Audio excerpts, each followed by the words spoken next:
Notes for my January 2025 reading of a 2020 autobiography of Chef David Chang. Today is Saturday, January 2025. I am Tanis Coralee Leonhardi, she, her, hers of Seattle. I'm going to talk through my book and reading notes for my January 2025 reading of an autobiography on Chef David Chang, Eat a Peach, a memoir by David Chang with Gabe Ulla. 2020 Clarkson Potter / Publishers edition, hardcover, ISBN in the video description. I started the book on Tuesday, 21 January 2025 and finished the book on Friday, 24 January 2025. It's 291 pages, including the About the Author section. It took me 4 days. I read 60 pages Tuesday, 60 pages Wednesday, 50 pages Thursday, and 121 pages Friday. It's a public library copy. It was on the shelves and I plucked it off the shelves. I have not ever met the guy, Chef David Chang. I do not know the guy, and based on the content of his book, I would reckon he does not even know my name. Okay. All right. Book notes, including construction and design. So it went with a visual / graphic instead of a picture for the cover, which is some variety from the books I've been reading. So that did factor into why I plucked it off the shelves. It's full text pages for the most part. There's little notes at the bottom, the asterisks throughout the text, and then kind of elaboration down below. Name of the book, Eat a Peach, and then chapter name at the tops of the pages. So name of the book with even page numbers, and then odd page numbers with chapter. So there's breaks in paragraph that come with ellipses, there's 3 dots, and there's variable formatting in text, including like strikeout text, red text, blocked out text, that kind of thing.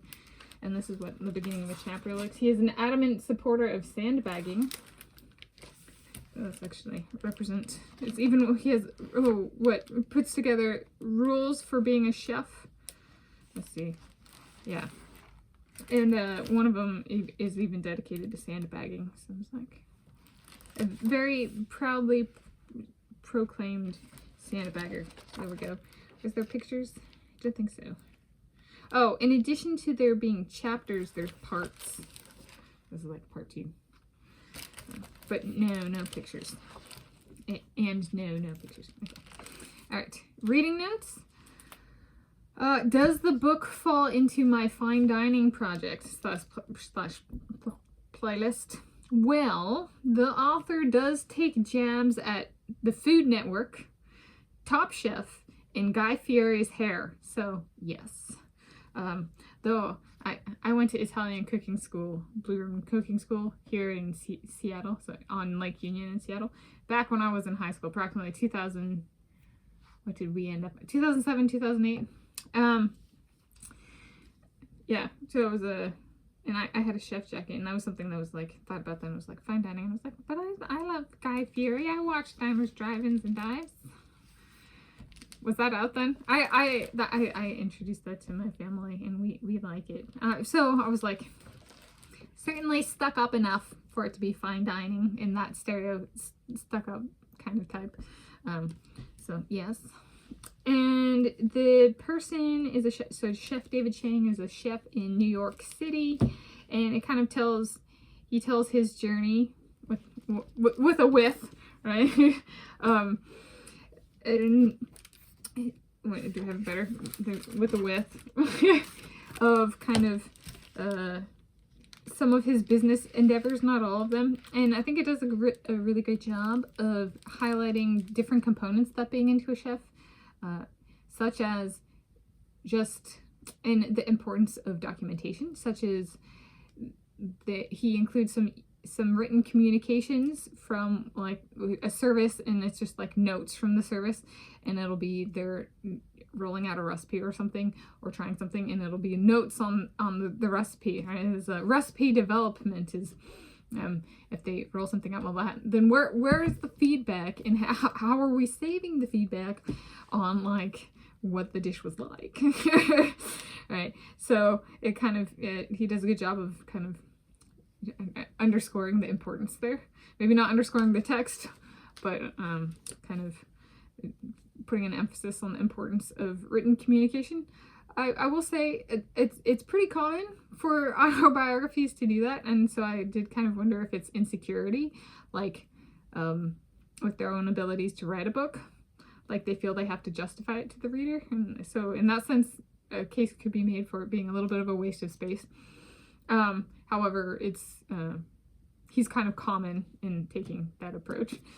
So I personally, in this particular instance, it does come across as a bit of insecurity. Some people do it and integrate it into the story, but like I provide my own takeaway, kind of. But yeah, and it also fixates a bunch on the press. So there's a little bit of if somebody really hates the press, wouldn't they not include it in their own life-length book? Instead of propagating the antagonism that supposedly bothered them even more, right? Then it doesn't bother you that much if you put it in your book, right? or if it does, it wasn't that bad, or it wouldn't have been in the book. Right? Don't propagate the bad thing if it actually is bad, or it should be changed. Or is changed to not give them even more power by naming them, that kind of thing. So there were a few things like that, but on the whole, I thought it did a great job of to balance that out of highlighting different aspects that go into being a chef aside from just being a chef. And one thing, he got something I have not ever gotten. He didn't even have to apply to investors, and they flew him out to Las Vegas and made their spiel and made him an offer and stuff. And I was like, I haven't been through that in my life. I have not applied for something and then be flown out and like, here's the offer and that kind of stuff. That I have not had happen. So there we go. If they were a person who said in 2018, I had not ever written / published anything, then I do not consent to interactions with them. Chef David Chang, this is Chef David Chang. Why? Because they are then an occupational hazard for me, as I had a multiple consecutive year publication history before 2018. If I ever win a Nobel Prize in Physics for my first authored article in peer-reviewed journal High Energy Density Physics that was available online in February 2017, I request help in enforcing no interactions between me and Chef David Chang, this Chef David Chang.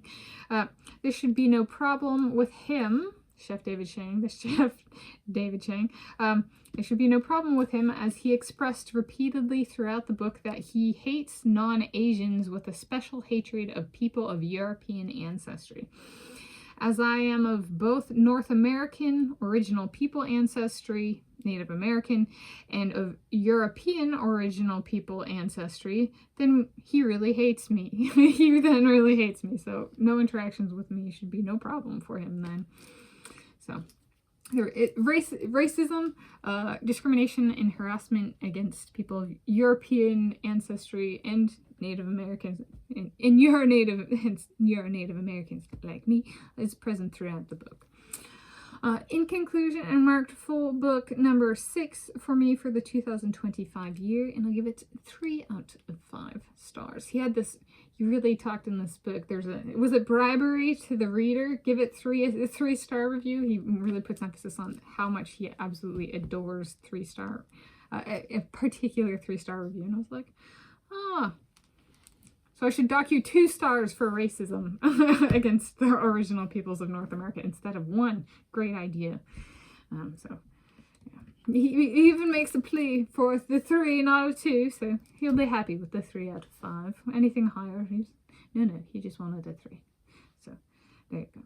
Not bribery, because I've not met the guy. So there's my notes for my January 2025 reading of a 2020 autobiography of Chef David Chang.